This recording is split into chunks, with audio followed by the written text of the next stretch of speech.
Jenna Morales stepped into the grand marble lobby of the Sterling Palm Springs Resort.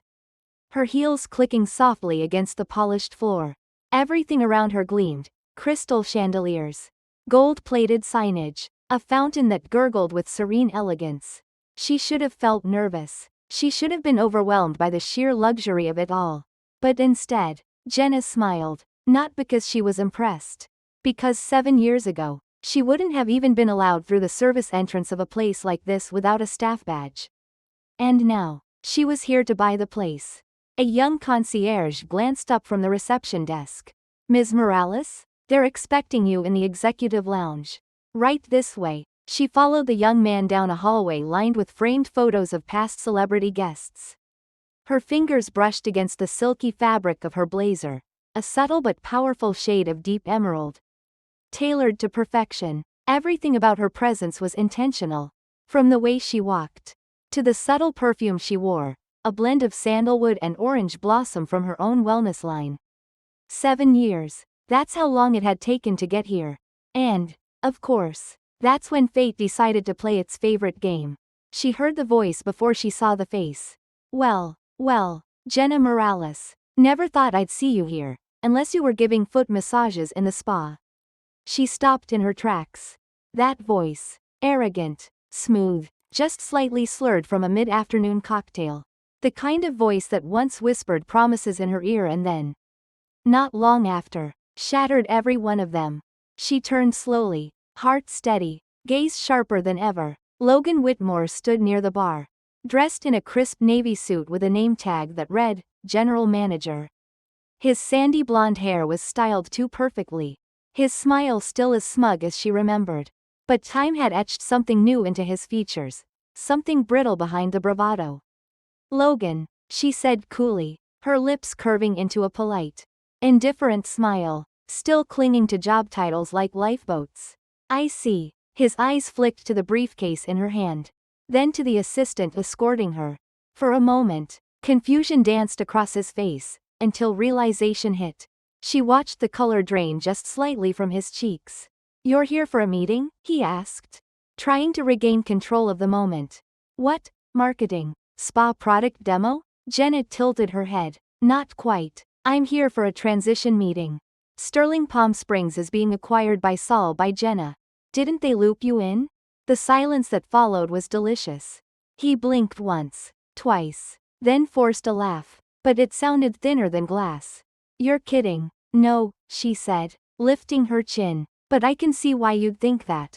It's hard to imagine the girl you once said would be lucky to manage a strip mall nail salon is now purchasing the property you run." His jaw tightened, but she didn't give him the satisfaction of waiting for a comeback. Instead, she turned and continued walking with the assistant, her voice light. "Oh, and Logan?" she called over her shoulder. He didn't answer, but she knew he was listening. "Maybe after the acquisition goes through, you and I can schedule a little performance review.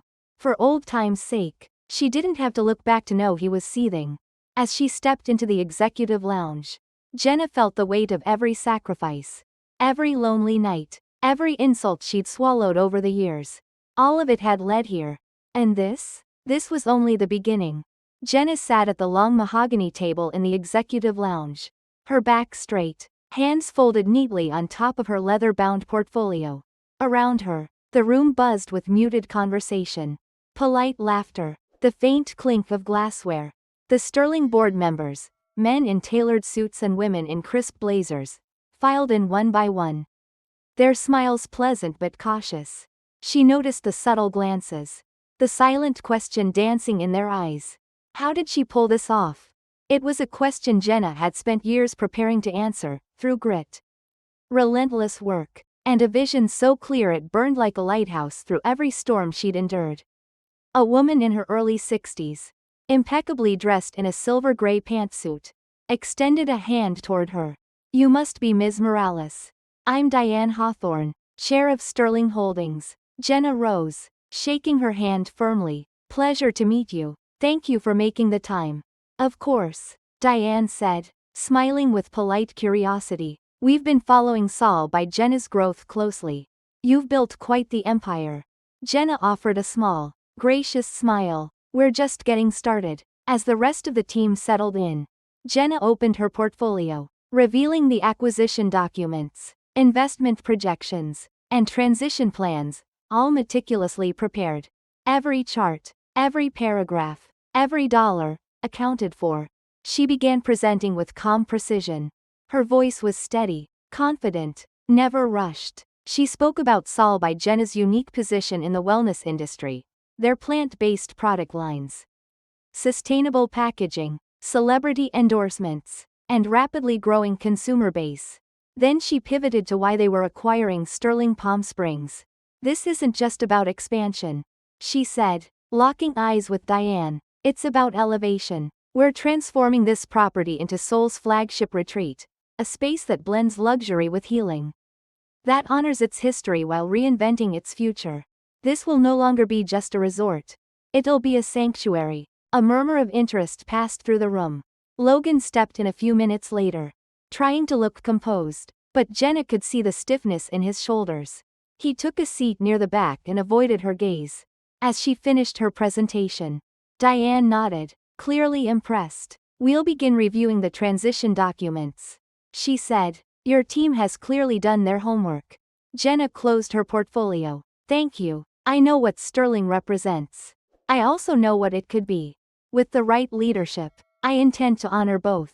After the meeting, as the executives trickled out, Logan lingered by the doorway. She felt his eyes on her but refused to look up, until he finally spoke. So this is what you've been doing all these years, he said, voice low, almost incredulous. Building an empire? Jenna slowly lifted her eyes, her expression unreadable. No, she replied softly. I was rebuilding myself. The empire came after. He didn't have a response. She stood, gathering her things, her tone calm but unshakable. You once told me I was too emotional for business, too soft to lead. Remember that? He looked away. I'm not here to rub your nose in it, she said. I'm here because I earned this. Because I survived every door you slammed, every condescending remark, every time you made me feel small. She walked past him toward the elevator, then paused. And if you're wondering why I came back here, to this place, it's not revenge, Logan, it's reclamation. She stepped into the elevator, the doors closing with a soft chime. Outside, the sun blazed down on the resort's perfectly manicured grounds. Jenna stood on the rooftop balcony later that afternoon, the desert breeze brushing her hair back as she looked out at the horizon. This place used to represent everything she wasn't allowed to be. Now, it bore her name, and she hadn't even begun to show the world what she was truly capable of. That night, Jenna stood barefoot in the middle of her hotel suite, her fingers brushing over the cold glass of the floor-to-ceiling window. Below her, the lights of Palm Springs glittered like scattered jewels against the dark desert. She had asked for this exact suite on purpose. It was the one Logan used to stay in when he was still the king of Sterling. She remembered sitting in this same room years ago, quiet in the corner while Logan took calls, ran numbers, poured expensive whiskey into crystal glasses as if that was power. Back then, she had felt invisible. Now, this space belonged to her. Her phone buzzed on the counter. It was a message from her assistant. Press conference confirmed for Friday. Investors and media locked in. Jenna typed back. Perfect. Let's make it unforgettable. As she slid her phone away, a gentle knock came at the door. She hesitated. No one was expected. She opened it slowly. Standing there was Olivia, her former mentor at Sol, the woman who had quietly helped Jenna get her first investor meeting. In her 60s now, Olivia had silver hair pulled into a bun and eyes that had seen a lifetime of boardrooms and betrayals.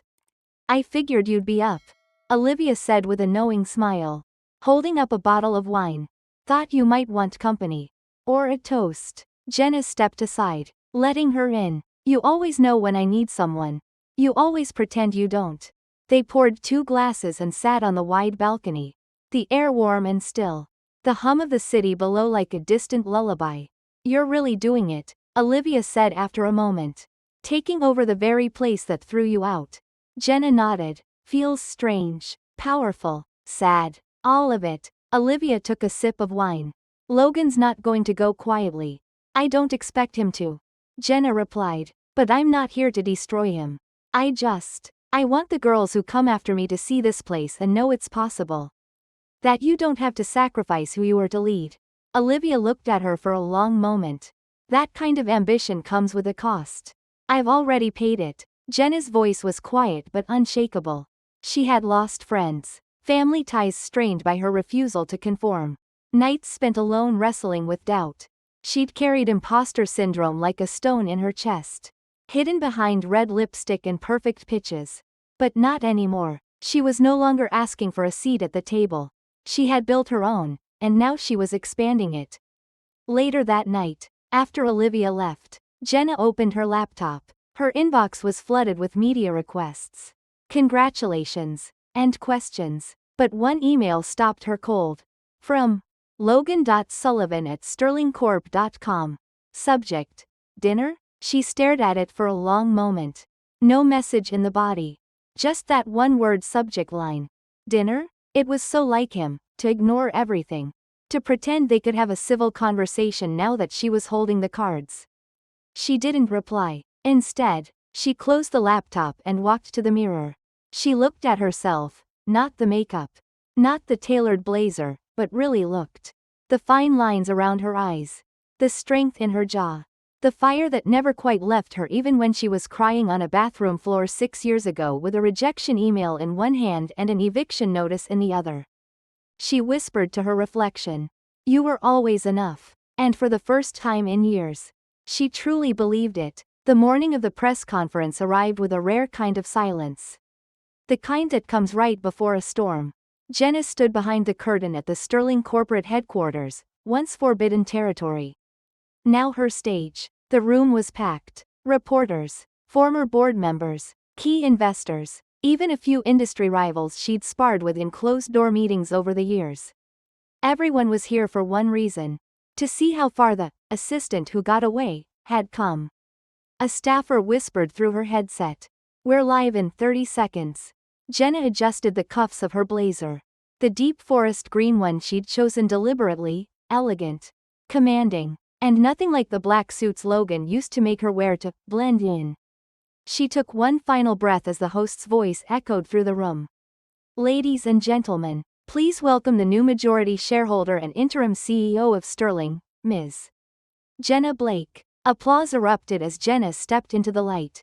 Cameras flashed. The spotlight hit her, but she didn't flinch. Not anymore. She stood at the podium, looked out over the crowd, and smiled, not a political smile, but something real, something earned. 7 years ago, I walked out of this building with nothing but a name badge and a notebook full of dreams. I was told I wasn't strategic enough, experienced enough, and, my personal favorite, too emotional to lead. Polite laughter rippled through the crowd. Well, emotions didn't stop me from launching a startup in my apartment. Or from turning that startup into a company that now partners with over 200 hospitals nationwide. And they certainly didn't stop me from acquiring the controlling interest in Sterling last month. A pause. Silence. She let them sit with it. Today is not about revenge. It's about rebuilding. Sterling will no longer be a fortress of exclusion and fear. It will be a company led with integrity, innovation, and humanity. And yes, emotion. A few people stood. Then more. Applause thundered through the hall. Cameras panned across stunned faces. Jenna stepped away from the podium, her hand steady as she adjusted the mic for the next speaker, a young woman from her team. Barely 25, leading Sterling's first partnership with a nonprofit that connected underserved communities with health tech. Afterward, as Jenna walked off stage, she caught sight of him. Logan, leaning against a marble pillar at the back of the room. Arms crossed, face unreadable. Their eyes met for one heavy second. Then she turned away. She had said what she needed to say. Later, as the building emptied out, Logan approached her in the hallway just outside the executive suite, her suite now. You've really done it, he said quietly. She nodded. Yes. And I'm just getting started. He studied her face. I underestimated you. No, she replied. You saw exactly who I was. You just didn't think the world would ever let me win. He looked down, the first hint of regret flickering in his eyes. You're not going to make this easy for me, are you? I'm not here to make anything easy, she said, but I am here to make it right. He exhaled slowly, then offered a hand. It hovered in the space between them. After a beat, Jenna shook it, not for him, for closure, because this chapter, this version of her story, was complete. And something entirely new was waiting on the other side of that office door. That evening, long after the last reporter had left and the cleaning staff had dimmed the main hall lights, Jenna sat alone in her new office. Her office. The skyline of San Francisco glittered outside the tall windows. Below, headlights snaked through the streets like quiet rivers of light. Inside, silence stretched, thick and full, but for the first time in a long time. It wasn't the silence of loneliness. It was peace. She walked slowly to the bookshelf behind the desk. Logan's old shelf. Still lined with awards, plaques, and dusty business books he hadn't opened in years. She ran her finger across one of them, then stopped at a framed quote etched in glass. "Success favors the ruthless." She stared at it for a long second. Then she smiled, took it down, and set it face down inside a drawer. A soft knock came at the door. "Come in." It was Mia, her operations director, bright-eyed, brilliant, just 31 and already running circles around half the old guard. "Sorry to bother you," Mia said, stepping in with a folder. "The Chicago deal's finalized. Signed this afternoon. You want to see the numbers?" Jenna waved her in. "I don't need to." Mia raised an eyebrow. "Really?" Jenna nodded. "I trust you." Mia blinked at that, caught off guard. Then she smiled. "Well, that's new. Get used to it," Jenna said, as Mia turned to leave. She paused at the door. "Oh, and there's someone waiting downstairs." Jenna's brows lifted. "Who?" He didn't give a name. "Said you'd recognize him. Tall, maybe early 40s, clean cut, suit a little wrinkled like he's been pacing for a while." Jenna's chest tightened. She already knew. "Tell him I'll be down in 5. The elevator ride was quiet. Tense. She wasn't nervous, but there was a tremble in her bones, a familiar echo of something old. When she stepped into the lobby, he was standing near the glass wall, hands in his pockets, eyes on the city. Cameron, 7 years hadn't changed the shape of his shoulders. The slight stoop when he was lost in thought, or the way he turned at the sound of her footsteps before she even said a word. He looked different, though, less golden, less invincible, more real. "Hey," he said softly. Jenna stood still, arms folded lightly across her chest.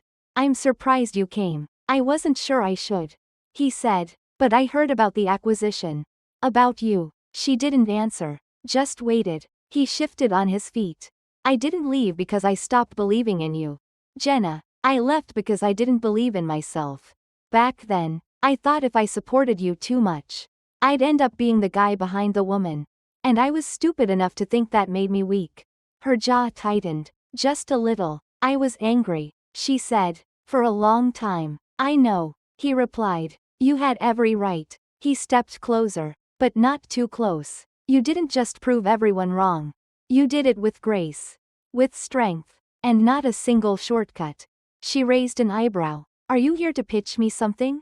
His mouth twitched at the edges. "No, I'm here to say congratulations. And, maybe to say I'm sorry." That word, sorry, landed softly but firmly between them. Jenna looked at him for a long moment. Then she walked past him and pushed open the door to the street. The wind was cool, brushing her cheeks with a quiet kind of freedom. Cameron followed her outside. They stood together on the sidewalk, the city breathing around them. "I don't need an apology," she said finally. "Not anymore." He nodded, slowly. "But thank you," she added, glancing sideways at him. "It means something that you said it." He smiled. "You always deserved more than I could give." "I know." He didn't try to argue. And that, in itself, told her he'd changed. After a beat, he asked, "So, what's next for Jenna Blake?" She looked up at the sterling sign behind the glass. Then down the street where a woman in scrubs rushed to catch a bus. Coffee in one hand, tote bag slung over her shoulder. "What's next?" Jenna echoed, more to herself than to him. She didn't have a perfect answer, but she had a direction. And this time, no one, not Logan, not Cameron, not the glass ceiling, was standing in her way. 1 week later, the official rebranding of Sterling and Company launched with quiet precision. Gone were the glossy posters of power-hungry executives shaking hands in glass towers. Gone were the slogans that promised growth but masked exploitation. In their place, a new vision emerged, simple, human, and forward-looking. Jenna stood in front of the press, calm and composed in a navy suit that struck the perfect balance between elegance and strength. Cameras flashed. The crowd murmured with curiosity. She stepped up to the podium.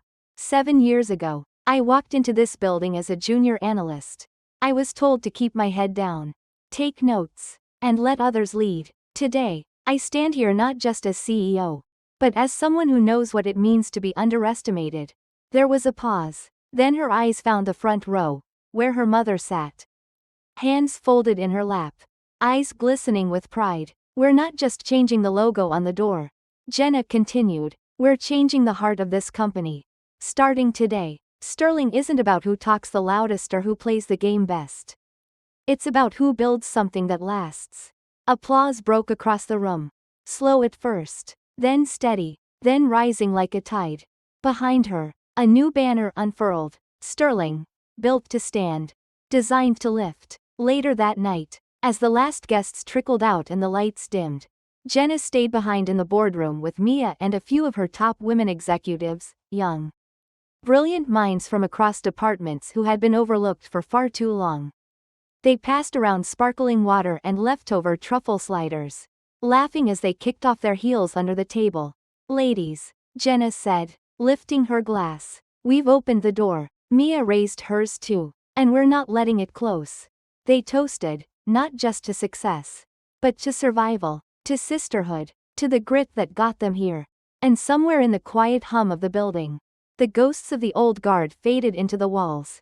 Powerless now. Outside, the city pulsed with life. People moved, trains roared beneath the pavement.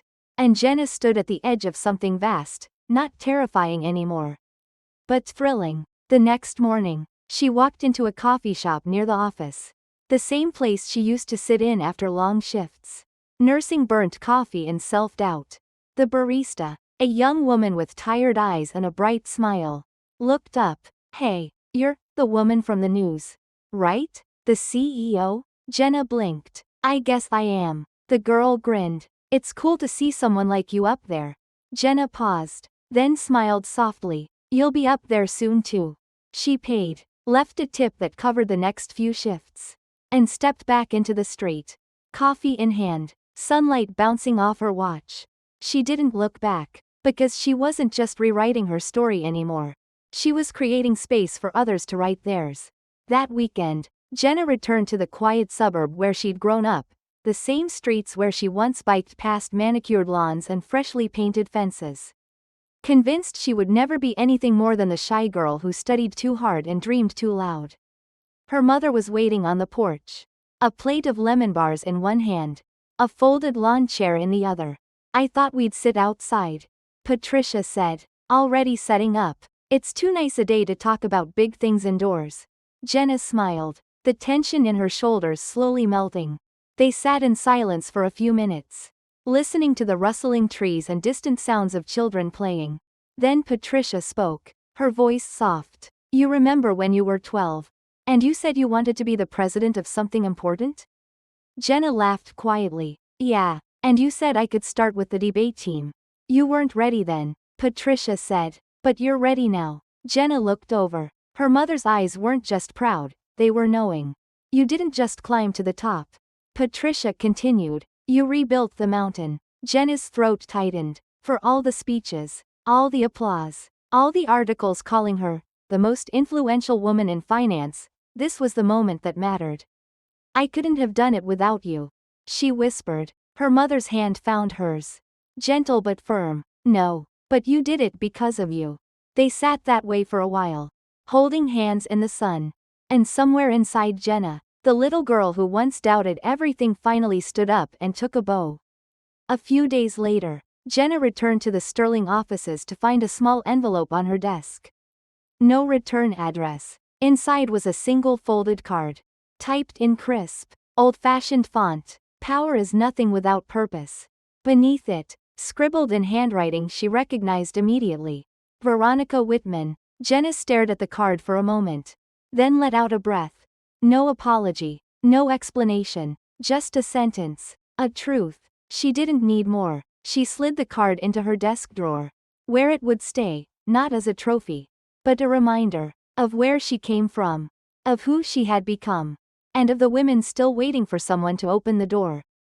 Jenna Carter had opened it, and now, she intended to leave it wide open, for good. In the months that followed, Sterling transformed. Jenna launched a groundbreaking initiative called Second Shift, a leadership pipeline exclusively for women over 40, those who had been sidelined, underestimated, or written off after taking time for family or hitting the so-called ceiling. She brought in mothers returning to work after raising kids, women restarting after divorce, and even retirees who still had fire in their eyes and brilliance to give. The results were undeniable. Sterling's culture shifted, turnover dropped, creativity soared, clients noticed, and more importantly, followed. But the real reward came quietly, like the handwritten thank you note from a former assistant who was now managing a department. Or the teary-eyed hug from a woman who said, "I stopped thinking of myself as expired, because of you." Jenna didn't chase headlines anymore. She didn't need to. The empire she built wasn't made of steel or stone. It was made of second chances, of quiet power, of women who refused to disappear. And one evening, long after the offices had gone dark, Jenna stood by the floor-to-ceiling window overlooking the city. Below her, lights shimmered like constellations. Behind her, the faint hum of the cleaning crew. She held her phone, reading a simple message that had just come in from a name she hadn't seen in years. Ashley Whitman. I've been watching from afar. I think I'm ready to do better. May I come by? Jenna smiled softly, not out of bitterness, not even out of triumph, but out of grace. Because power, real power, isn't about shutting people out. It's about knowing when to let them back in. She typed a reply. Tomorrow, noon, my office. And then, she turned off the lights. Not the end of a chapter, but the beginning of something far bigger. A future rewritten, by women. For women, one fearless choice at a time. This story is a powerful reminder that no betrayal, no matter how deep, can define your worth.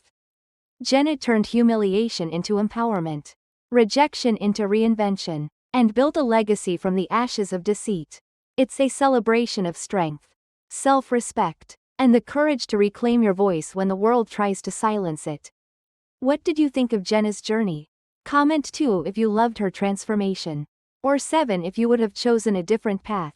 And if you enjoy bold, emotional Reddit stories like this, make sure to like the video and subscribe to Reddit Stories so you never miss another one.